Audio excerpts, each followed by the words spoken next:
বাংলাদেশে গভীর সমুদ্র বন্দর ব্যবস্থাপনায় আগ্রহ দেখিয়েছে পাকিস্তান।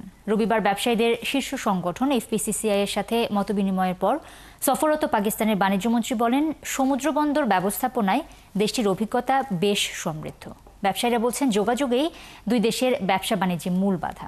বিস্তারিত রিয়াদ সেজানের প্রতিবেদনে।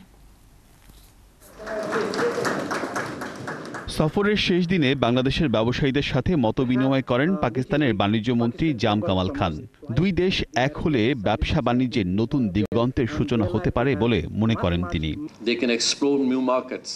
আমরা চাই আপনাদের ব্যবসায়ীরা পাকিস্তানে আসুক, তারা নিজেরাই দেখুক কি করা যায়।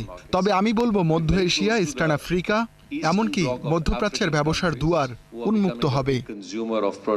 দীর্ঘ অভিজ্ঞতার কারণে বাংলাদেশের গভীর সমুদ্র বন্দর ব্যবস্থাপনায় কাজ করার আগ্রহ দেখান পাকিস্তানের এই মন্ত্রী। আপনারা চাইলে আপনাদের ডিপ সি পোর্ট ব্যবস্থায় সাহায্য করতে পারে পাকিস্তান, কারণ আমাদের দীর্ঘ অভিজ্ঞতা আছে। আপনারা কেবল শুরু করছেন। মতবিনিময়ে উঠে আসে পাকিস্তানে চা রপ্তানির বিষয়টিও। এই খাতে দেশটিতে $600 মিলিয়ন বাজার আছে। বাংলাদেশ থেকে মাত্র চাহিদার 0.3% চা আমদানি করে Pakistan. This is the record for 2024. Bangladesh produces more than 120 million kg tea annually. Want to jointly do business with me regarding ceiling fan and every kinds of fan. তবে পাকিস্তানের সাথে ব্যবসা বাণিজ্যের মূল বাধা যোগাযোগের। এই সমস্যার সমাধান চান এফবিসিসিআই।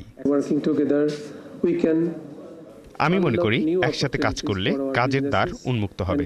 তবে তার আগে দূর করতে হবে যোগাযোগের বাধা, সহজ করতে হবে শিল্পের কাঁচামাল আমদানির প্রক্রিয়া, তবেই এই সম্পর্ক আরো দৃঢ় হবে।